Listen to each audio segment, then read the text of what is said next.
नमस्कार दोस्तों, स्वागत है आप सभी का समाचार प्लस के विशेष कार्यक्रम आपके सितारे में। आपके साथ मैं हूं नूरी कायनात। दोस्तों, आपके सितारे में हम बताते हैं आपके ग्रह नक्षत्र का हाल और उनका आपकी कुंडली पर प्रभाव। जानते हैं हम कि राशि अनुसार आप क्या करें और क्या ना करें कि आपका दिन शुभ हो सके। और साथ ही आचार्य जी बताते हैं हमें शुभ फलों की प्राप्ति के लिए किया जाने वाला चमत्कारी महा उपाय। और आज के हमारे इस महा एपिसोड में पंडित जी आपको बताएंगे वास्तु से जुड़ी हुई कुछ खास बातें। तो फिर देर किस बात की दोस्तों, आइए मिलकर शुरू करते हैं आज का आपके सितारे।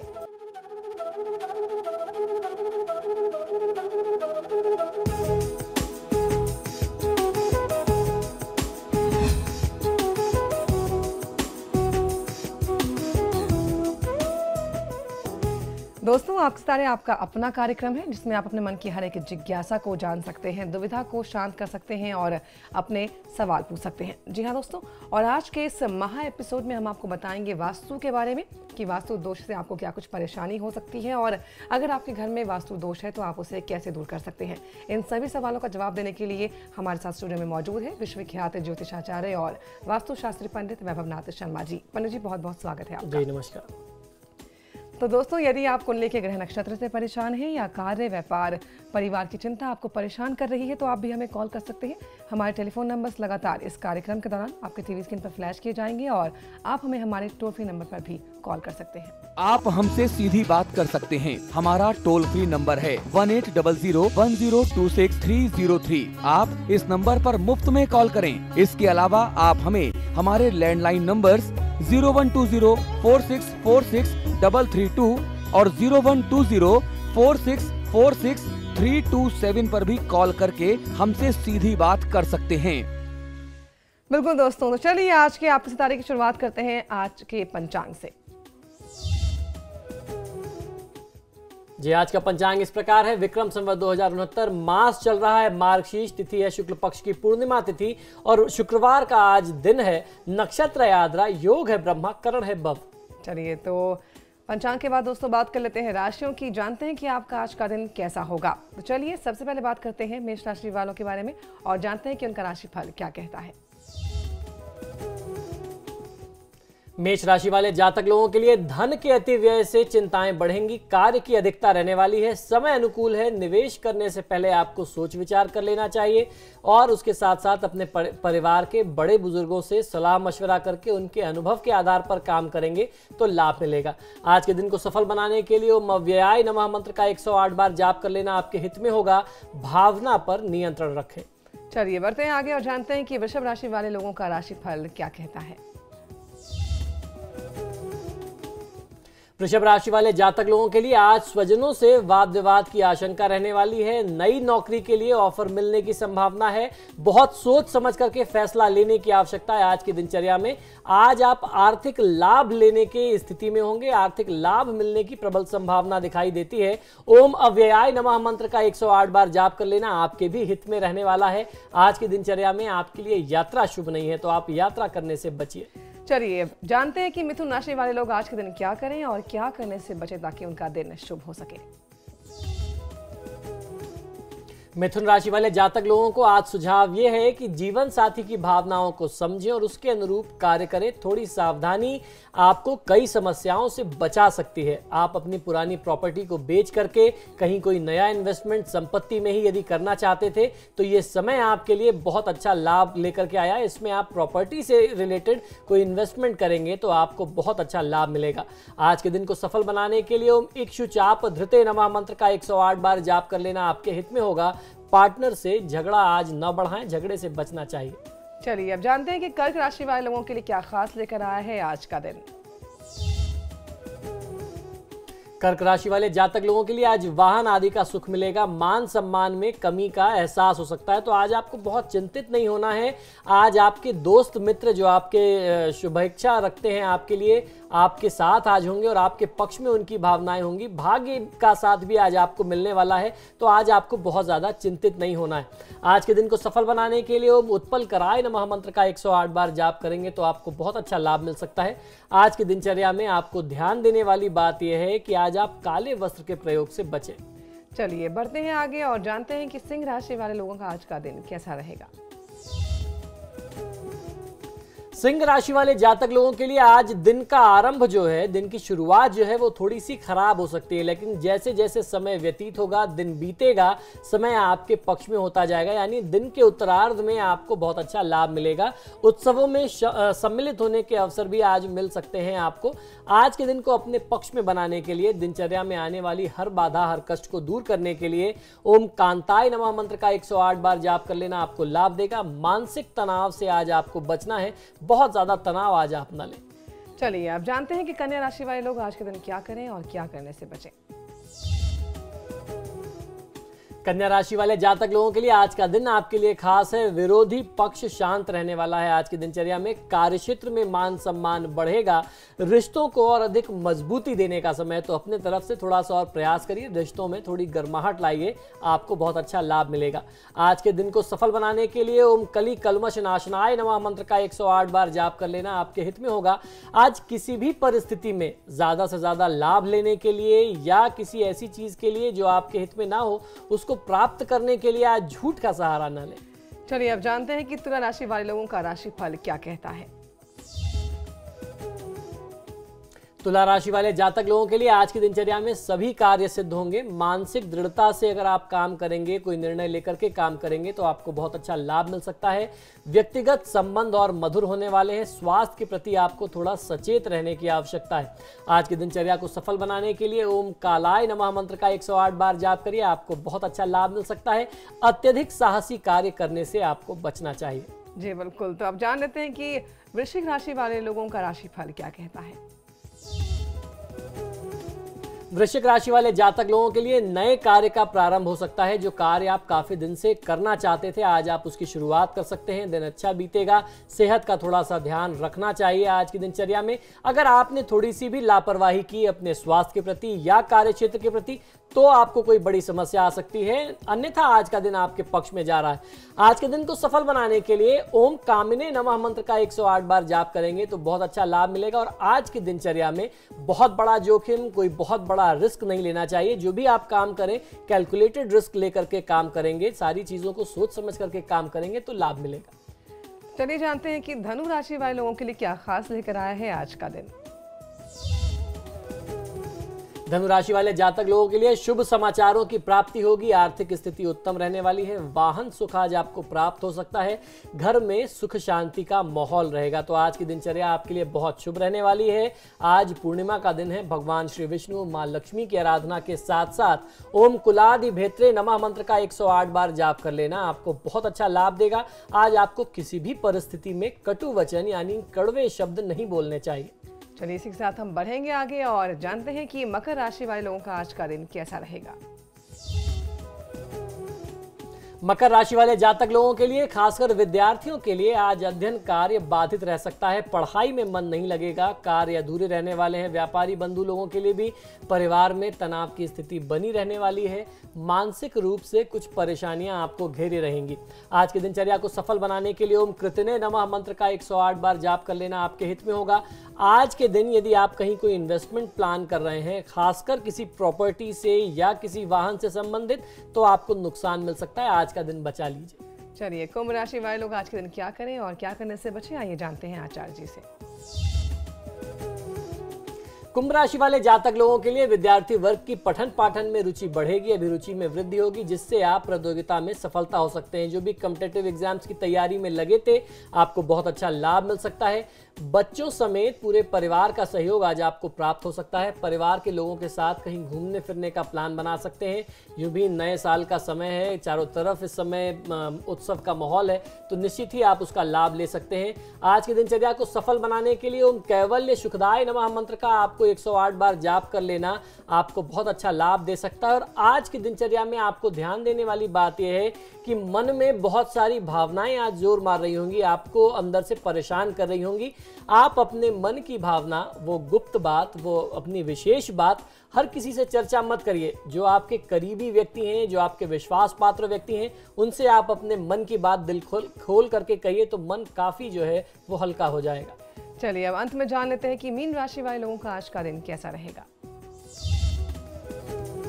मीन राशि वाले जातक लोगों के लिए आज भवन भूमि आदि का सुख आपको मिलने वाला है। सामाजिक कार्यों में आज आप व्यस्त रहेंगे। बहुत ज्यादा व्यक्तिगत संबंध और मधुर होने वाले हैं। सफलता आपकी कोशिश पर ही निर्भर है, तो आप अपनी सफलता के लिए निरंतर प्रयासरत रहिए। आप अपना प्रयास मत छोड़िए। आज की दिनचर्या को सफल बनाने के लिए ओम गणेश्वराय नमः मंत्र का 108 बार जाप कर लेना आपके हित में होगा।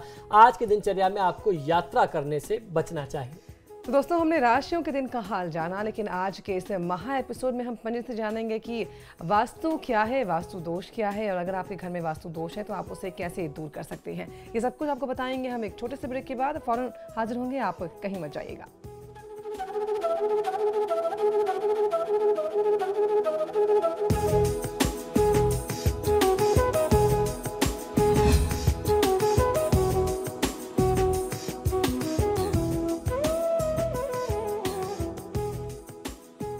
ब्रेक के बाद स्वागत है दोस्तों आप सभी का आपके सितारे के इस महा एपिसोड में। हमने राशियों के दिन का हाल जाना है, आपके फोन कॉल्स भी लेंगे, सवालों का जवाब भी देंगे, लेकिन आज का महा एपिसोड दोस्तों बहुत खास है क्योंकि आज हम बात करने वाले हैं वास्तु के बारे में। तो चलिए वास्तु के बारे में चर्चा को आगे बढ़ाते हैं पंडित जी के साथ। पंडित जी, वास्तु बहुत सुनते हैं लोग, वास्तु शब्द का इस्तेमाल भी बहुत करते हैं, लेकिन सबसे पहले शुरुआत करेंगे कि आखिर वास्तु है क्या और वास्तु में दिशाओं का यानी कि डायरेक्शंस का क्या महत्व होता है।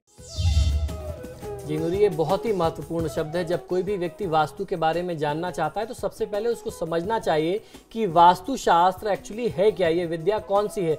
वास्तु शास्त्र विद्या जो है वो साइंस है पूरी तरीके से, जो कि किसी भी घर की शुभ ऊर्जा, जिसे पॉजिटिव एनर्जी कहते हैं, उसको संतुलित करती है, उसको संचालित करती है। यानी balance of the positive energy is called vastu, जो हमारे ऋषि मुनियों ने अपनी रिसर्च से, अपने अनुसंधान से प्राप्त कर लिया था। या यूं कह सकते हैं कि शुभ ऊर्जा का जो उचित संतुलन है किसी भी घर में, किसी भी स्थान में, उस विज्ञान को ही वास्तुशास्त्र कहते हैं। अब प्रश्न ये उठता है कि शुभ ऊर्जा, ये जो शुभ ऊर्जा है जिसका संतुलन होता है, ये आती कहां से? ये आती है हमारे ब्रह्मांड से यानी यूनिवर्स से, और भूमि से जो ग्रेविटेशनल एनर्जी होती है जिसे गुरुत्वाकर्षण कहते हैं, ऊपर से भी आ रही है, जमीन से भी आ रही है, चारों दिशाओं से आ रही है। चारों दिशाओं में उत्तरी ध्रुव से आती है, नॉर्थ से, जो उत्तर का क्षेत्र होता है जिसको हम उत्तरी ध्रुव कहते हैं, नॉर्थ पोल कहते हैं। सूर्य, चंद्रमा, मंगल, बुध आदि जो भी प्रत्यक्ष और अप्रत्यक्ष जो परोक्ष ग्रह हैं, सूर्य चंद्रमा तो हमें दिखाई देते हैं, बाकी ग्रह हमें दिखाई नहीं देते, और इनसे ऊर्जा आती है। और नकारात्मक ऊर्जा कहां से आती है, जो नेगेटिव एनर्जी है वो कहां से आती है? वो आती है दक्षिण दिशा से, जिसे दक्षिणी ध्रुव का क्षेत्र माना जाता है, जो एक्चुअली है जिसे साउथ पोल कहते हैं, और पश्चिम दिशा से, क्योंकि हम लोगों को, एक बच्चे को, एक विद्यार्थी को ही बचपन में पढ़ाया जाता है कि sun rises in the east and sun sets in the west. जब सूर्य पश्चिम में अस्त होता है तो उस समय में सूर्य की जो ऊर्जा होती है वो बहुत ज्यादा अशुभ होती है। जैसा हमारा अपना विज्ञान भी यही कहता है कि सूर्य अस्त होते समय सबसे ज्यादा नकारात्मक ऊर्जा छोड़ता है, जिसे अल्ट्रावायलेट रेज कहते हैं। सबसे ज्यादा नकारात्मक ऊर्जा, ये यूवी रेज जो है उत्सर्जित होती हैं जब सनसेट होता है। तो ऐसी परिस्थिति में किसी भी भवन, कार्यालय में इस ऊर्जा का उचित समन्वय, पॉजिटिव और नेगेटिव, शुभ और अशुभ का उचित संतुलन ही वास्तुशास्त्र कहा जाता है। किसी भी भवन में सुख, शांति और समृद्धि इसी पर आधारित होती है। यदि आपके घर में वास्तु में किसी भी प्रकार का वास्तु दोष हो तो भवन में कई प्रकार की परेशानियां, रोग, दुर्घटनाएं, अस्वस्थता, अकारण दुख, हानि, चिंता आदि का भय निरंतर बना रहता है। बिल्कुल दोस्तों, तो हमने जाना कि वास्तु क्या है, लेकिन पंडित जी यहाँ पर एक सवाल आया है कि वास्तु को आमतौर पे हम जो देखते हैं वो एक पुरुष के तौर पर देखते हैं, तो वास्तु पुरुष की उत्पत्ति कैसे हुई, उसके बारे में कुछ बताइए। हमारे यहाँ शास्त्रों में वास्तु की जो अवधारणा आई है, जो वास्तु पुरुष की अवधारणा आई है, वो एक पुरुष के स्वरूप में, पुरुष की आकृति में आई है। हमारे शास्त्र में कहते हैं वास्तु के शुभाशुभ फल की प्राप्ति के लिए मत्स्य पुराण में लिखा है कि अंधकासुर के वध के समय में भगवान शंकर के ललाट से पृथ्वी पर जो श्वेत बिंदु यानी पसीने की जो बूंदें गिरी थी, उनसे एक भयंकर आकृति का पुरुष प्रकट हुआ। वो पुरुष उत्पन्न होता है और जिसने अंधक गणों का रक्तपान किया फिर भी अतृप्त ही रहा। अतृप्त होने के कारण त्रिलोकी को भक्षण यानी तीनों लोक को भक्षण करने के लिए वो उसने अपना कदम बढ़ाया, वो चल दिया, जिससे महादेव आदि देवों ने पृथ्वी पर औंधे मुंह पकड़ करके उसको स्थापित कर दिया और उसको वास्तु देवता के रूप में प्रतिष्ठित किया। और भगवान ब्रह्मा ने उन्हें वरदान दिया कि आज से आप पृथ्वी के देवता हैं और पृथ्वी पर कहीं भी कोई भी इस तरीके का नया काम होगा, चाहे वो भवन निर्माण हो, चाहे वो किसी का कोई भी मांगलिक कार्य हो, शादी ब्याह, कोई भी इस तरीके का मांगलिक कार्य हो, उसमें अगर आपकी पूजा नहीं होगी तो वो जो भी व्यक्ति होगा वो परिवार आपके काल का ग्रास बनेगा, आपके जो क्रोध है उसका वो भागी बनेगा। तो इस तरीके से वास्तु देवता को भगवान ब्रह्मा के साथ साथ समस्त देवी देवताओं की कृपा मिली हुई है, उनको वरदान है, उनको आशीर्वाद है। इसीलिए इनको वास्तु पुरुष या वास्तु देवता जो कहा जाता है, इनका स्वरूप जो है, इनकी अवधारणा वहीं से आरंभ होती है। देवताओं ने वास्तु को गृह निर्माण आदि के समय में, वैश्वदेव बलि के समय में तथा यज्ञ पूजन आदि यज्ञादि के समय में पूजित होने का वर देकर के कहा कि भवन पर, जब भी कोई जमीन भूमि पर भवन बनेगा, वापी, कूप, तड़ाग जिसको कुआं या ऐसा कोई पोखरा बोलते हैं, नगर या पुर स्थापित किया जाएगा, मंदिर, बाग बगीचा या कोई भी जीर्णोद्धार का काम होगा, यज्ञ मंडप निर्माण आदि के समय में आपकी पूजा प्रतिष्ठा अर्चना जो व्यक्ति करेगा उन्हें हर प्रकार के सौख्य और समृद्धि की प्राप्ति होगी। कुछ अन्य प्रमुख शास्त्रों में धर्म ग्रंथों के अनुसार वास्तु शास्त्र के रचयिता विश्वकर्मा जी को भी माना जाता है, जिनको देवताओं का शिल्पी कहा गया है। देवताओं के इंजीनियर्स थे भगवान श्री विश्वकर्मा जी जो थे, तथा वास्तु का ज्ञान जो है विश्वकर्मा जी की तरफ से संपूर्ण मानव जाति को जाता है। ये एक अभूतपूर्व देन है हमारे ऋषि मुनि, हमारे देवी देवताओं के लिए, हमारे इस मानव जाति के लिए। चलिए दोस्तों, हमने जाना कि वास्तु पुरुष क्या है, वास्तु क्या है। अब आमतौर से अगर हम वास्तु को जोड़कर देखते हैं तो वो किसी नए निर्माण से, अगर हम निर्माण कार्य करा रहे हैं तो उसके साथ ही जोड़कर देखते हैं। अगर नया घर बनाने के लिए आप भूमि चुन रहे हैं और या फिर नया फ्लैट लेना चाह रहे हैं आप, तो किन किन बातों का ध्यान रखें, आइए जानते हैं आचार्य जी से। जी नूरी, किसी भी व्यक्ति को जब आप अपना घर बनाना चाहते हैं, ज़मीन से आप घर बनाना चाहते हैं, आप उसके लिए कोई प्लॉट खरीदना चाहते हैं या आप कोई बना हुआ फ्लैट खरीदना चाहते हैं, तो आपको कुछ बातें ध्यान अवश्य देनी चाहिए। सबसे पहली बात, प्लॉट खरीदते समय आपको ध्यान ये रखना है कि आपका जो प्लॉट है, जो भूमि है, वो चौकोर हो, यानी वो स्क्वायर या रेक्टेंगुलर होनी चाहिए, या चौकोर या आयताकार ही हो। ये आपको सबसे पहले बात ध्यान रखनी है। टेढ़ा मेढ़ा कई सारे कोणों वाला या त्रिकोण जो प्लॉट होता है वो आपको नहीं लेना चाहिए। उसमें नाना प्रकार की अशुभ ऊर्जा होती है और उसमें कई प्रकार के भीषण दुर्घटनाएं जो आजीवन आपको घेरे रहती हैं, इससे आपको बचना चाहिए। आपको यह भी ध्यान रखना है कि आप जो प्लॉट ले रहे हैं, जिस तरीके से मैंने बताया, स्क्वायर या रेक्टेंगुलर हो, उसके कोई भी कोने कटे हुए नहीं होने चाहिए। चारों कोने जो हैं वो 90 डिग्री एंगल्स के अगर होंगे तो वो आपको बहुत अच्छा लाभ देगा। 90 डिग्री कोण का अगर आपका प्लॉट होता है, उसके चारों कोने होते हैं, तो वो आपके लिए शुभ है। आपको प्रयास ये करना चाहिए कि आपको अपने इस प्लॉट का जो फेसिंग मिल रहा है, जो उसका मुख मिलता है, या जो अब आप अपना घर बना रहे हैं या आप नया फ्लैट खरीद रहे हैं, तो उसमें मेन एंट्रेंस, प्रवेश द्वार जो है, वो भूमि का मुख आपको पूर्व या उत्तर की तरफ मिले, तो वो आपके लिए हर मायने में शुभ है, हर व्यक्ति के लिए शुभ है। फ्लैट में ध्यान रखने की बात यह है कि प्रवेश द्वार पर ही टॉयलेट ना हो, क्योंकि फ्लैट में अक्सर ये देखा जाता है कि जगह के अभाव में जो बिल्डर्स होते हैं वो छोटी छोटी सी जगह को लाभ लेने के लिए कुछ भी कहीं भी बना देते हैं, उसमें दिशाओं का ध्यान नहीं रखते। तो फ्लैट लेते समय आपको कुछ बातें ध्यान में रखनी, जिसमें सबसे पहला पॉइंट ये है कि आप वहां पे ये देख लीजिए कि आपके मेन एंट्रेंस पे टॉयलेट ना हो।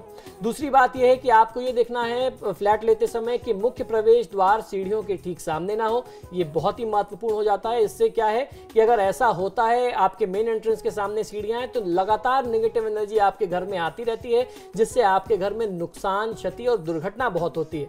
जो भी लोग जमीन खरीदने जा रहे हैं उनको ध्यान ये रखना चाहिए कि आपने जमीन तो ले ली या आपने जमीन कोई पसंद कर ली कि आपको ये वाला प्लॉट लेना है, अब आप ये कैसे जाने कि इस जमीन के अंदर शल्य क्या है। शल्य के बारे में मैं आपको बता दूं कि जमीन के अंदर यदि हड्डी है, पत्थर है, राख है, इस तरीके की चीजों को जो भी उसके अंदर है जमीन में, मिट्टी में, उसको शल्य कहा जाता है। और इसका भी हमारे शास्त्रों में फलादेश है कि हड्डी निकले तो उससे क्या हो, और वो अगर वहां राख निकलता है, पत्थर है, कोयला है, कोई धातु है, तो उन सारी चीजों को जानने के लिए आपको किसी योग्य वास्तुशास्त्री के पास, योग्य आचार्य के पास जाना पड़ेगा। इससे आपको बहुत अच्छा लाभ मिल सकता है। इन चीजों को ध्यान दे करके ही अगर आप अपना घर या फ्लैट बनाएंगे, खरीदेंगे, तो आपको लाभ मिलेगा। जी बिल्कुल पंडित जी, ये तो आपने बताया कि इन सब बातों का ध्यान रखना चाहिए अगर हम फ्लैट ले रहे हैं तो। लेकिन आज के ज़माने में फ्लैट रेडीमेड मिल रहे हैं, बने बना फ्लैट लोग लेते हैं और रेडी टू शिफ्ट फ्लैट लेना प्रेफर करते हैं। तो अगर सीढ़ियाँ घर के मुख्य द्वार पर आकर खत्म होनी, जैसा कि आपने बताया कि नहीं होनी चाहिए, लेकिन अगर ऐसा फिर भी हो रहा है तो ऐसे में क्या कर सकते हैं? देखिए, ऐसी परिस्थिति में आपको दिशा को भूल जाना चाहिए। अगर सीढ़ियाँ आपके दरवाजे पे खत्म हो रही हैं तो एक चौकोर शीशा बनाना चाहिए और आप अपने प्रवेश द्वार की तरफ लगाइए। सीढ़ियों सीढ़ियों को देखता हुआ, जिसमें आपकी सीढ़ियां दिखाई दें, जो भी उससे नकारात्मक ऊर्जा आती है। हम लोग शीशे के बारे में, दर्पण के बारे में अभी इसी कार्यक्रम में आगे बहुत विस्तार से चर्चा करेंगे कि शीशे का प्रयोग कैसे करें। शीशे को लगाने से जो भी नकारात्मक ऊर्जा होती है वो किसी भी तरीके की ऊर्जा को रिफ्लेक्शन का काम करता है, वापस भेज देता है। तो जब आप दरवाजे पे लगाएंगे, सीढ़ियों से जो नकारात्मक ऊर्जा आ रही है वो वापस चली जाएगी। दूसरा काम इसी परिस्थिति में आपको ये करना चाहिए कि आपको अपने दरवाजे पे 2 इंच या 4 इंच ऊंची वहां पे एक आपको दहलीज बना देनी चाहिए। अगर आप दहलीज बना देंगे तो जो नकारात्मक ऊर्जा सीढ़ियों से आ रही है, शीशा लगाने से वो वापस हो जाएगी और घर के अंदर की जो शुभ ऊर्जा है वो यूं ही निरंतर बाहर नहीं जाती रहेगी। घर की शुभ ऊर्जा घर के अंदर रहेगी और बाहर से आने वाली जो अशुभ ऊर्जा है वो बाहर रुक जाएगी। ये बहुत अच्छा सा, बहुत छोटा सा प्रयोग है। जी चलिए दोस्तों, तो अगर आप फ्लैट ले रहे हैं, मकान बना रहे हैं, तो इन सब बातों का ध्यान रखना चाहिए आपको। साथ ही साथ फ्लैट में बहुत अहम भूमिका अदा करता है, वो है हमारे घर का मंदिर। तो मंदिर का स्थान कहाँ पर हो, कैसा हो आपका मंदिर, आइए जानते हैं। भवन में मंदिर स्थापित करने का सबसे उपयुक्त स्थान घर का उत्तर और पूर्व का कोना होता है, या उत्तर पूर्व का कमरा जो होता है वो सबसे उपयुक्त होता है। इस स्थान पर आप मंदिर बना सकते हैं। यहाँ पे अगर घर का मंदिर होगा तो वहाँ उस घर में भगवान का वास होने का एहसास आपको ऐसी अनुभूति होती रहेगी कि यहाँ पे दैवीय कृपा है, यहाँ ईश्वर का वास है और भगवान स्वयं आपके घर और आपके परिवार, आपके परिजनों की रक्षा करते रहेंगे। ये इस स्थान का सबसे बड़ा चमत्कार होता है। यह वह स्थान है जहाँ सूर्य देव की शुभ ऊर्जा और उत्तरी ध्रुव से आने वाली शुभ ऊर्जा का एक साथ मिलन होता है। इसीलिए हमारे ऋषि मुनि कहते हैं कि ईशान कोण में बैठ करके आप साधना करें, और वो भी सूर्योदय के काल में, प्रातः काल करें, जिस समय सूर्य का उदय हो रहा हो उस समय साधना करें। और आपने ये भी देखा होगा कि जिस समय हमारे यहाँ ऋषि मुनि उस जगह पे साधना किया करते थे, या जो परिवार के बड़े बुजुर्ग साधना किया करते थे, साधना के काल में उनके ऊपर, उनके वस्त्र में बहुत ही पतला सा कपड़ा होता था, धोती पहनते थे, वो भी सूती कॉटन की होती थी, जिससे जो भी उस स्थान की शुभ ऊर्जा है वो हमारे शरीर में आत्मसात हो सके, हम उसको अपने अंदर एब्जॉर्ब कर सकें। ये उसका बहुत ही साइंटिफिक पहलू है जो आज व्यक्ति को समझ में नहीं आता। लोग वहां पे टॉयलेट्स बना देते हैं या इस तरीके के गंदी चीजें वहां पे स्टोर बना करके उस स्थान को दूषित कर देते हैं, गंदा कर देते हैं। उत्तर पूर्व से जो शुभ ऊर्जा आती है और जो वहां पे व्यक्ति पूजा करता है, उस शुभ ऊर्जा का संचरण आपके पूरे घर में होता है, जिससे आपके परिवार का जीवन जो है वो बहुत सुखी होता है। यहाँ स्टडी रूम भी बनाया जा सकता है, बच्चों के लिए अध्ययन कक्षा बना सकते हैं, अपनी साधना के लिए कमरा बना सकते हैं, ध्यान करने का, ध्यान और योग का स्थान बना सकते हैं। और घर में अगर छोटे बच्चों के लिए कमरा बनाने की आपको कहीं कोई जगह नहीं मिल रही है, तो उत्तर पूर्व में अगर आप छोटे बच्चों का, यानी नॉर्थ ईस्ट में आप छोटे बच्चों के लिए कमरा बनाएंगे या अपनी संतान के लिए आप उनको वहां पे स्थान देते हैं, तो उनका जो है वो विकास बहुत अच्छा होता है। शुभ ऊर्जा के चलते उनको बहुत अच्छा मार्गदर्शन मिलता है, उनका भविष्य बहुत उज्जवल होता है। चलिए दोस्तों, तो हम वास्तु के बारे में और भी चर्चा करेंगे, पंडित जी के साथ कुछ खास बातें भी जानेंगे, लेकिन हम यहाँ रुक रहे हैं एक छोटे से ब्रेक के लिए। हम फौरन हाजिर होंगे, आप कहीं मत जाइएगा।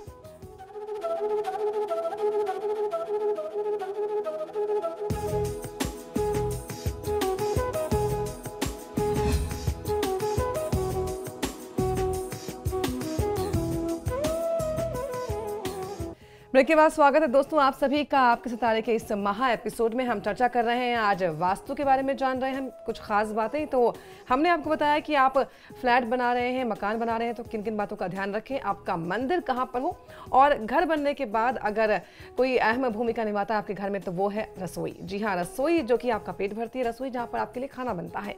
तो रसोई का उच्च स्थान जो है, रसोई के लिए सबसे उचित स्थान क्या है वो भी जानते हैं, और साथ ही साथ हम ये भी जानते हैं पंडित जी कि खाना बनाते समय आपका जो मुंह है वो किस दिशा में होना चाहिए। वास्तुशास्त्र के अनुसार भवन में रसोई का सबसे उचित स्थान अगर हमारे यहाँ बताया गया है तो वो दक्षिण और पूर्व का कोना, जिसे आग्नेय कोण कहते हैं, जो अग्निदेव का स्थान है, वो सबसे उपयुक्त बताया गया है। वो इसलिए बताया गया है कि सूर्य की शुभ ऊर्जा सबसे ज्यादा समय तक अगर प्रभावी रहती है तो वो दक्षिण और पूर्व आग्नेय कोण पे ही रहती है, साउथ ईस्ट कॉर्नर में रहती है, जिससे किसी भी तरीके के हानिकारक जीवाणु, बैक्टीरिया नहीं पनपते, जिससे किसी भी रोग का खतरा नहीं रहता। तो जब यहाँ पे खाना बनता है, खाना जल्दी खराब नहीं होता, कोई इन्फेक्शन नहीं होता। देखिए, लोग अक्सर कहते हैं कि हमारे ज्योतिष का, वास्तु का साइंटिफिक पहलू नहीं है, लेकिन अगर आप वास्तु या ज्योतिष को देखेंगे, पूर्णतः विज्ञान है, या ये मैं कह सकता हूं कि आज के विज्ञान से कहीं ज्यादा आगे की सोच है। भोजन बनाते समय किसी भी गृहिणी का मुख पूर्व दिशा की तरफ ही होना चाहिए। पूर्व दिशा में होने से आपको हर प्रकार के सुख, समृद्धि और वृद्धि मिलती है। अगर आपके घर में रसोई तो अपनी जगह पे है, आग्नेय कोण में है, साउथ ईस्ट कॉर्नर में आपने बना दिया, लेकिन प्लेटफॉर्म जो है वो अगर नॉर्थ फेसिंग है, जब आपके यहाँ कोई खाना बनाता है उत्तर मुखी है, तो उससे कर्ज की वृद्धि होती है। पश्चिम मुखी अगर खाना बनता है तो समझ लीजिए कि बहुत बड़े रोग का कारक है। कितना भी अच्छा से अच्छा खाना बन जाए, आपके घर में लोग स्वस्थ नहीं होंगे, किसी न किसी प्रकार की बीमारी अवश्य लगी रहेगी। और अगर दक्षिण मुखी खाना है तो आप दक्षिण मुखी भोजन के बारे में समझ ही सकते हैं कि हमारी सनातन परंपरा में दक्षिण मुखी भोजन कब बनता है। दक्षिण मुखी भोजन बनाने का विधान हमारे यहाँ सनातन परंपरा में सिर्फ उन्हीं 13 दिन में है, जब किसी का देहांत होता है, परिवार में कोई गमी पड़ती है, जिसको अशुद्धि का भोजन कहते हैं, यम का भोजन बोलते हैं। अगर आपके घर में किचन तो साउथ ईस्ट में आपने बना दिया, लेकिन प्लेटफॉर्म अगर आपके किचन में साउथ फेसिंग है, साउथ डायरेक्शन में है, तो समझ लीजिए कि किसी भी तरीके की सुख समृद्धि नहीं आएगी। हमेशा गम का, दुख का और कष्ट का माहौल रहेगा। आप कितना भी अच्छा से अच्छा खा लें, आप मन से स्वस्थ और प्रसन्न नहीं हो सकते। तो इन बातों का ध्यान रखिए। किचन आप साउथ ईस्ट कॉर्नर में, आग्नेय कोण में बनाएं, और आपका प्लेटफॉर्म जो है वो ईस्ट फेसिंग यानी पूर्वमुखी होना चाहिए। चलिए अब दोस्तों जानते हैं कि आपके घर के कमरे यानी कि रूम्स कहां पर होने चाहिए। भवन में जब भी कमरे बनाने की बात आती है तो सबसे पहले दक्षिण और पश्चिम से आपको कमरे बनाने का निर्माण आरंभ करना चाहिए, जिसमें दक्षिण पश्चिम, जिसे नैऋत्य कोण कहते हैं, south west corner of the house, ये स्थान घर के गृहस्वामी का यानी प्रधान व्यक्ति का होता है। जो घर का मालिक है वो साउथ वेस्ट में रहे, नैऋत्य कोण में रहे, मास्टर बेडरूम की जगह है ये। दक्षिण पूर्व का कमरा बड़े बेटे के लिए होता है। आप पश्चिम में भी अपने बच्चे को स्थान दे सकते हैं। उत्तर पश्चिम का जो कमरा है वो कन्या संतान के लिए होता है। अगर आपके परिवार में बेटियां हैं, उनका अच्छे से विकास हो, सही समय पर उनका विवाह हो जाए, इसके लिए आपको उत्तर और पश्चिम यानी नॉर्थ वेस्ट कॉर्नर में उनका स्थान देना चाहिए। नॉर्थ वेस्ट कॉर्नर के कमरे के नॉर्थ वेस्ट कॉर्नर में आप उनका बेड लगाएं, दीवार से 6 इंच की दूरी पर। बहुत अच्छा लाभ मिलता है। बहुत अच्छे समय से उनका विवाह हो जाता है, वो अपने घर चली जाती हैं और सेटल हो जाती हैं। आपको ध्यान ये भी रखना है कि जब आप बेड अपने कमरे में सेट करते हैं, आपके शयन की स्थिति हमेशा ऐसी हो कि आपका सिर दक्षिण दिशा में पड़े और पैर आपका उत्तर में हो। अगर दक्षिण दिशा में आपको सिर स्थापित करने की व्यवस्था नहीं बन पा रही है तो आप पश्चिम या पूर्व में भी कर सकते हैं, लेकिन सबसे पहली प्रमुखता जो है वो दक्षिण में सिर होने का विधान बताया गया हमारे शास्त्रों में। चलिए बढ़ेंगे आगे हम और जानते हैं पंडित से कि आपके घर में सीढ़ियां जो हैं वो किस दिशा में होनी चाहिए। मकान में जब भी सीढ़ी का निर्माण करते हैं तो सीढ़ी बहुत ही भारी चीज होती है, इसलिए सीढ़ी के निर्माण के लिए पश्चिम या दक्षिण की दीवार के कोने से लगा करके कम से कम 3 फीट की जगह छोड़ करके आप उसका निर्माण कर सकते हैं। इससे आपको लाभ मिलेगा। उत्तर पूर्व में या ठीक उत्तर पूर्व के कोने में, उत्तर और पूर्व दिशा के साथ साथ ठीक नॉर्थ ईस्ट कॉर्नर में, उत्तर पूर्व में कभी भी सीढ़ी मत बनाइए, बहुत ज्यादा नुकसान मिलता है। चलिए अब आपके घर का जो मुख्य द्वार है वो कहाँ पर हो और जो बाकी दरवाजे होते हैं कमरे के वो कहाँ पर आप बनवा सकते हैं, आइए जानते हैं। मकान का जो मुख्य प्रवेश द्वार होता है, हमारे वास्तुशास्त्र में कहते हैं कि मुख्य प्रवेश द्वार को घर के अन्य प्रवेश द्वारों से और ज्यादा सुसज्जित होना चाहिए, थोड़ा सा भव्य होना चाहिए, और आपको प्रयास ये करना है कि उत्तर पूर्व के कोने में आप इसको स्थापित करें। उत्तर पूर्व में मकान की लंबाई चौड़ाई के आधे भाग से उत्तर पूर्व की तरफ, और पूर्व में अगर आप प्रवेश द्वार बना रहे हैं तो मकान की लंबाई चौड़ाई से आधे भाग को लेकर के उत्तर पूर्व की तरफ आपको अपना प्रवेश द्वार स्थापित करना चाहिए। अब कुछ लोगों के साथ स्थिति आती है कि उनको उत्तर और पूर्व डायरेक्शन तो मिलता नहीं है। जिनको पश्चिम का स्थान मिल रहा है, पश्चिम मुखी उनका प्लॉट है या उनको फ्लैट मिलने वाला है, तो आप अपने बिल्डर को सजेस्ट कर सकते हैं कि या आप अपने आर्किटेक्ट को सजेस्ट कर सकते हैं कि अगर आपको पश्चिम मुखी मिल रहा है तो उत्तर पश्चिम की तरफ आप अगर अपना दरवाजा बनाते हैं, यानी अगर आप पश्चिम दिशा में बना रहे हैं तो उत्तर पश्चिम के कोने में बनाइए, और वहीं दक्षिण दिशा में बना रहे हैं तो दक्षिण पश्चिम में ना बना करके दक्षिण पूर्व यानी साउथ ईस्ट की तरफ अगर आप अपना एंट्रेंस रखते हैं तो वो दक्षिण पश्चिम के कंपैरिजन में ज्यादा अच्छा होगा। तो अगर इस तरीके से आप अपना भवन बनाते हैं, अपना प्रवेश द्वार बनाते हैं, तो निश्चित ही आपको लाभ मिलेगा। चलिए अब बात करते हैं सेफ्टी टैंक की और जानते हैं कि सेफ्टी टैंक जो है वो किस दिशा में होने चाहिए।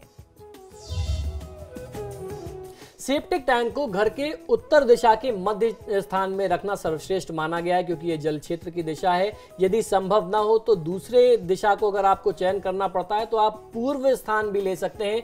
पूर्व दिशा की तरफ आप मध्य क्षेत्र में रखेंगे तो भी आपको लाभ मिलेगा। और अगर पूर्व और उत्तर आपको दोनों नहीं मिल रहा है तो उत्तर पूर्व का स्थान अगर मिल जाए आप वहां पे सेप्टिक टैंक रख सकते हैं। ये आपके लिए तीसरा ऑप्शन अवेलेबल है। इसके अलावा पश्चिम और दक्षिण में सेप्टिक टैंक रखने से आपको बचना चाहिए। चलिए दोस्तों, हम ये भी जानेंगे कि अगर आप बोरिंग लगवा रहे हैं तो बोरिंग कौन सी दिशा में लगवाना आपके लिए ठीक होगा। लेकिन यहाँ रुकेंगे हम एक छोटे से ब्रेक के लिए। हम फौरन हाजिर होंगे और चर्चा को आगे बढ़ाएंगे।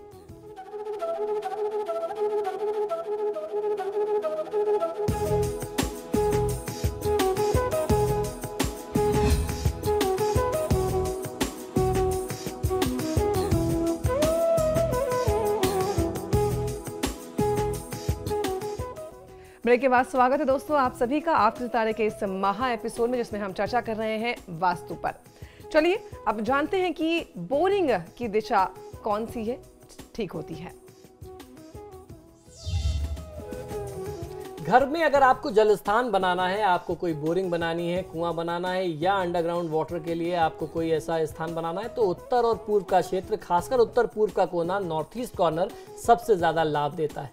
जी चलिए, तो अब जानते हैं कि ओवरहेड वाटर टैंक को किस स्थान पर रखना उचित है। ओवरहेड वाटर टैंक को, यानी छत पे जो टंकियां रखते हैं, उसके लिए पश्चिम की दिशा बहुत ज्यादा उपयुक्त होती है। दक्षिण पश्चिम या दक्षिण में कोने से, जो दक्षिण का कोना है उससे दीवार से कम आपको 3 फीट की जगह छोड़ करके आप अगर दक्षिण और पश्चिम में रखते हैं तो आपको बहुत अच्छा लाभ मिलता है। दक्षिण और पश्चिम के क्षेत्र के बारे में हमारे शास्त्र में कहते हैं कि इस स्थान को भारी होना चाहिए, तो ओवरहेड टैंक भी एक माध्यम है जिसको आप अगर बनवा रहे हैं सीमेंटेड तो वहां बनवा सकते हैं। अगर आप आजकल जो टंकियां आती हैं बनी हुई उसको रखते हैं अगर आप यहां पर, तो उससे भी आपके घर का बैलेंस बना होता है, क्योंकि दक्षिण और पश्चिम के क्षेत्र में अपेक्षाकृत भार ज्यादा होना चाहिए। तो जब आप ये टैंक वहां बनाएंगे तो आपके घर का बैलेंस बहुत अच्छा बनेगा। चलिए दोस्तों, तो अगर आप अपने मकान में बेसमेंट बनाने की सोच रहे हैं, क्योंकि बेसमेंट कई तरह से इस्तेमाल करते हैं, गाड़ी पार्क करने के लिए आप इस्तेमाल करते हैं, साथ ही साथ अगर आप स्टोर बनाना चाहते हैं बेसमेंट में तो वो भी बना सकते हैं, लेकिन बेसमेंट की दिशा कौन सी होनी चाहिए ये जानना जरूरी है।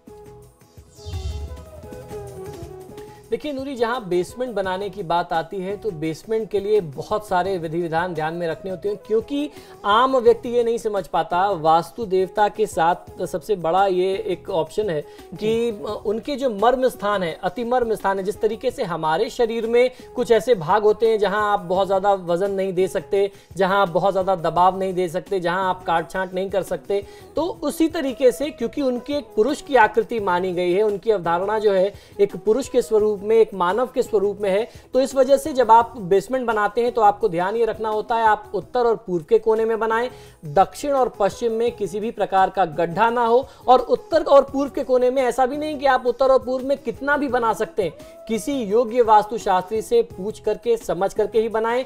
वास्तु पुरुष का जो मर्म स्थान है सबसे ज्यादा, जिसे अति मर्म स्थान कहते हैं, जैसे किसी एक मानव के शरीर में उसका नाभि क्षेत्र सबसे ज्यादा सेंसिटिव होता है, उसी तरीके से वास्तु में कहते हैं कि आप वास्तु देवता के बीच के स्थान, जिसे ब्रह्म स्थान कहते हैं, जो उनका नाभि का क्षेत्र है, उससे ज्यादा आप बेसमेंट के लिए नहीं इस्तेमाल कर सकते। तो उत्तर और पूर्व में बनाएं, लेकिन उसके लिए भी कुछ विशेष दिशाएं हैं, कुछ विशेष सिद्धांत है जिसको ध्यान में रख करके ही बेसमेंट बनाया जाना चाहिए। जी बिल्कुल दोस्तों, मकान में हर तरह का सामान होता है हमारे पास। कुछ चीजें हल्की होती हैं, कुछ चीजें भारी होती हैं, और हम कहीं भी कोई भी सामान सेटल कर देते हैं, रख देते हैं, लेकिन ऐसा नहीं होना चाहिए, क्योंकि हर सामान के लिए एक उचित दिशा है। तो मकान में भारी और हल्का सामान आप कहां रख सकते हैं, आइए जानते हैं। मकान या कमरे में भारी सामान दक्षिण दिशा में, पश्चिम दिशा में, दक्षिण और पश्चिम के दिशा में, वहां पे स्टोर भी आप बना सकते हैं। अगर आप इधर जितने भी आपके भारी वजनी सामान है आप इधर रखेंगे तो लाभ मिलेगा। आपको हल्का सामान रखने के लिए उत्तर और पूर्व की दिशा का प्रयोग करना चाहिए, उत्तर पूर्व के कमरे का प्रयोग करना चाहिए, उस स्थान का प्रयोग कर सकते हैं जहां छोटी छोटी चीजें रखें, बहुत ज्यादा वजन आप नहीं रखते। अब यहाँ पे इस सिद्धांत को भी आम व्यक्ति समझने में कहीं कहीं गड़बड़ी कर जाता है। जब हम लोग कहते हैं कि उत्तर और पश्चिम में हल्का सामान हो, दक्षिण पश्चिम में वजनदार सामान हो, तो लोग करते क्या है कि अलमारियां उठा करके दक्षिण पश्चिम में रख दिया। लेकिन उनको ये नहीं ध्यान आता कि अलमारी में जो शीशा अगर लगा हुआ है अपने दक्षिण या पश्चिम में रख दिया तो वो आपके लिए बहुत बड़ी आपदा और विपदा लेकर के आता है, दक्षिण और पश्चिम का शीशा। तो इस बारे में हम लोग शीशे के बारे में भी चर्चा करने वाले हैं। आपको ध्यान ये रखना है कि अगर आप वजनी सामान रख रहे हैं, खासकर अलमारी रख रहे हैं, कोई ऐसी अलमारी जिसमें शीशा है या आपने ड्रेसिंग टेबल उठा करके रखा है, तो शीशा कभी भी दक्षिण और उसके साथ साथ पश्चिम की दीवार से लगा करके नहीं रखा जाना चाहिए। जी बिल्कुल। तो दोस्तों, जब मकान बनाते हैं हम तो उसके फर्श पर ध्यान नहीं देते। फर्श जो है वो पूरे के पूरे मकान में समतल होता है, एक तरह का होता है, लेकिन ऐसा नहीं होना चाहिए क्योंकि फर्श एक भाग में ऊंचा भी हो सकता है और कहीं पर उसे नीचा भी होना चाहिए। तो किस किस भाग में इस चीज़ का आपको ध्यान रखना है, आइए जानते हैं। मकान में आपको ध्यान ये रखना चाहिए कि आपके मकान में जो फर्श आप बनाएं तो दक्षिण और पश्चिम का भाग ऊंचा हो और उत्तर और पूर्व का भाग नीचा हो, और जो ढाल बनानी चाहिए वो भी आपको इसी प्रकार से बनानी है कि जब भी जल गिरता है, आप मकान की साफ सफाई करते हैं, तो वो ढाल जो है उत्तर और पूर्व की तरफ हो। ये एक बहुत अच्छा तरीका है किसी प्लॉट को चुनते समय में। पुराने समय में लोग किया ये करते थे कि किसी भी प्लॉट को अगर देखने जा रहे हैं तो उसको चेक करने का तरीका ये होता था, वहां पे गए और एक लोटा जल गिरा दिया। जल जिस दिशा में जा रहा है, अगर वो उत्तर और पूर्व में जा रहा है तो समझ लीजिए कि भूमि शुभ है, पश्चिम और दक्षिण में जा रहा है तो समझ लीजिए कि भूमि अशुभ है। तो आपको उसको काट छांट करनी पड़ती है, उसकी ऊंचाई और निचाई को बराबर बना के रखना पड़ता है। दक्षिण और पश्चिम में ऊंचा करें तल को, और नीचे अगर आपको बनाना है तो वो उत्तर और पूर्व में ही होना चाहिए। चलिए, अब जानते हैं कि मकान का घटना और बढ़ना ये कैसे तय होता है। यदि आपके घर के आसपास की जो सड़क है वो टेढ़ी मेढ़ी जा रही है तो निश्चित ही आपके प्लॉट पर भी इसका असर पड़ता है। सड़क टेढ़ी होने से मकान का निर्माण भी टेढ़ा हो जाता है, जिससे मकान का कोई एक कोना बढ़ जाता है, कोई एक कोना घट जाता है। अब यहाँ समस्या आती है कि मकान के किस भाग में बालकनी है और उसके साथ साथ छज्जे हैं, वो भी आपके मकान के बढ़ने और घटने को दर्शाते हैं। अगर आपका ये जो कोना बढ़ रहा है वो किसी शुभ दिशा में है, दक्षिण या पूर्व या उत्तर की तरफ बढ़ रहा है, तो ये आपके लिए शुभ है। और वहीं अगर ये अशुभ दिशा की तरफ बढ़ रहा है, दक्षिण और पश्चिम की तरफ बढ़ रहा है, तो समझ लीजिए कि ये पूरी तरीके से ये आपके लिए अशुभ है।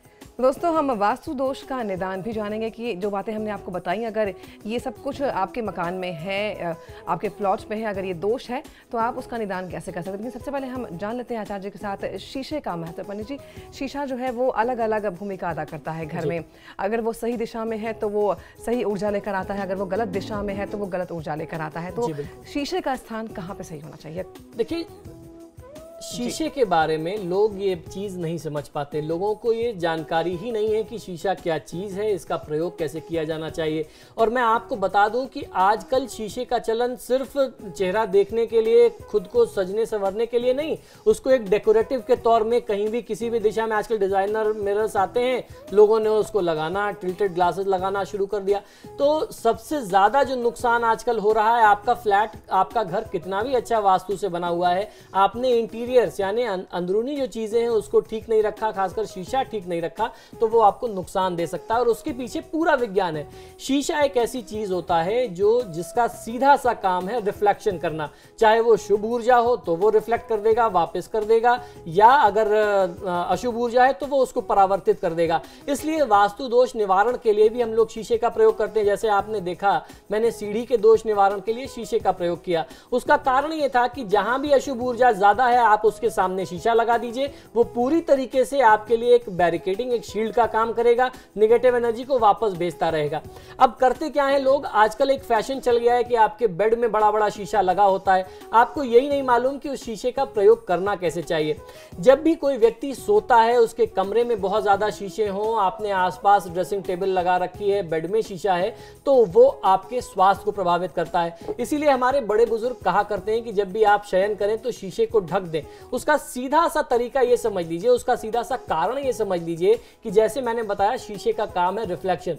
जब कोई व्यक्ति थका होता है, सोता है, तो वो करता क्या है, वो अपने शरीर की जो भी नेगेटिविटी है, नकारात्मक ऊर्जा है, जो सुस्ती है, थकान है, उसको रिलीज करता है, यानी नकारात्मक ऊर्जा रिलीज करता है और शुभत्व को ग्रहण करता है, शुभ ऊर्जा को अपने अंदर आकर्षित करता है, आत्मसात करता है। जब वो उठता है 8 घंटे 6 घंटे की नींद के बाद, तो बहुत ऊर्जावान, बहुत ही ज्यादा अपने को चार्ज महसूस करता है। अगर आपके कमरे में इस परिस्थिति में शीशा है कि आप सो रहे हैं और वो उसमें आपका शरीर दिखता है, तो आपकी बॉडी से जो नेगेटिविटी रिलीज हो रही है, जो नकारात्मक ऊर्जा आप उत्सर्जित कर रहे हैं, छोड़ रहे हैं, वो उसे दोबारा फिर आपकी बॉडी में ट्रांसफर कर देता है, रिफ्लेक्ट करके दोबारा भेज देता है, आपने फिर उसे एब्जॉर्ब कर लिया। और इसी परिस्थिति में आप सोते रहे, आपके बेड में सिर की तरफ शीशा लगा है या पैर की तरफ शीशा लगा है, आप लगातार ऐसे ही सोते रहे 6 महीना, 1 साल, 2 साल, 3 साल, आपके शरीर की जो प्रतिरोधक क्षमता है रोगों से लड़ने की, उस पर भी डिपेंड करता है कि कितने जल्दी आप उससे प्रभावित होते हैं। अगर ऐसे ही आप करते रहे, आपके कमरे में चारों तरफ शीशा है, तो आप जो नेगेटिविटी छोड़ रहे हैं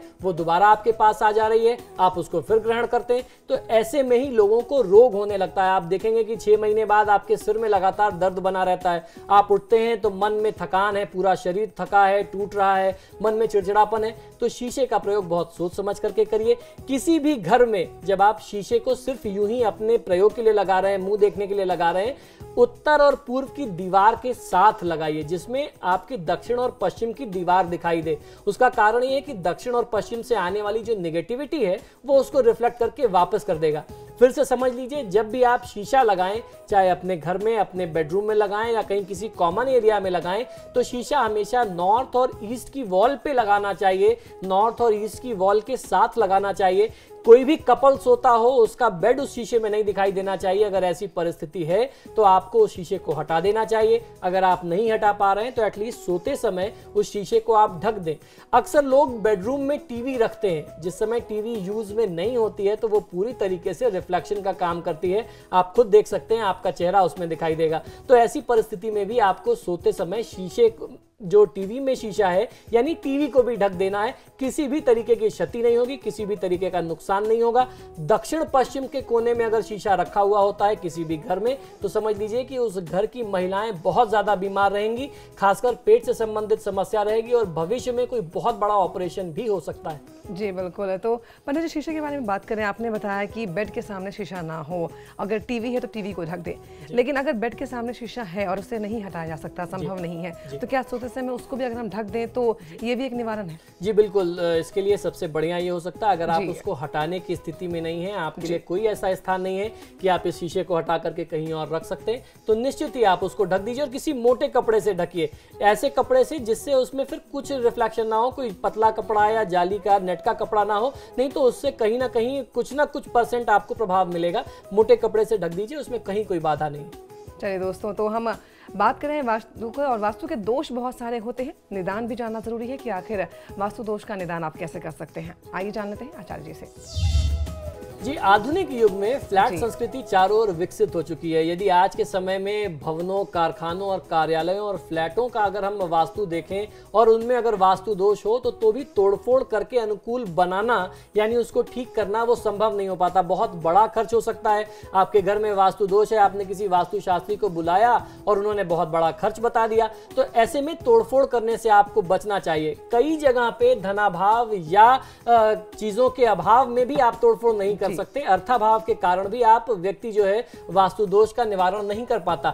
लेकिन ऐसे में निराश होने की आवश्यकता नहीं है। हमारा शास्त्र हर चीज के उपाय, हर चीज के निदान और समस्या के समाधान से जुड़ा हुआ है, क्योंकि ऐसे में हम घर के सामान या वस्तुओं को अगर आप ठीक से उसकी दिशाओं में हेरफेर करके रखते हैं तो आपको बहुत अच्छा लाभ मिलता है। आप उसको उसकी दिशा के अनुसार रखिए, वास्तु दोष एक सीमा तक आप उसको समाप्त कर सकते हैं। वास्तु दोष का सही निदान जो है वो वैदिक पूजा पाठ में जप, यज्ञ, दान, कर्मकांड से ही होता है और वो भी बिना तोड़फोड़ के संभव है। ऐसे में आप वास्तु दोष निवारण यंत्र का प्रयोग कर सकते हैं। वास्तु के वैदिक मंत्रों का जाप किसी आचार्य, किसी कर्मकांडी को अपने घर में बुला करके करा सकते हैं। वास्तु में थोड़ा सा फेरबदल कर सकते हैं, कुछ इंटरनल चीजों का, इंटीरियर का थोड़ा सा परिवर्तन कर लीजिए, बहुत अच्छा लाभ मिलेगा। इन चीजों के माध्यम से आप बहुत अच्छा लाभ ले सकते हैं वास्तु दोष निवारण के लिए।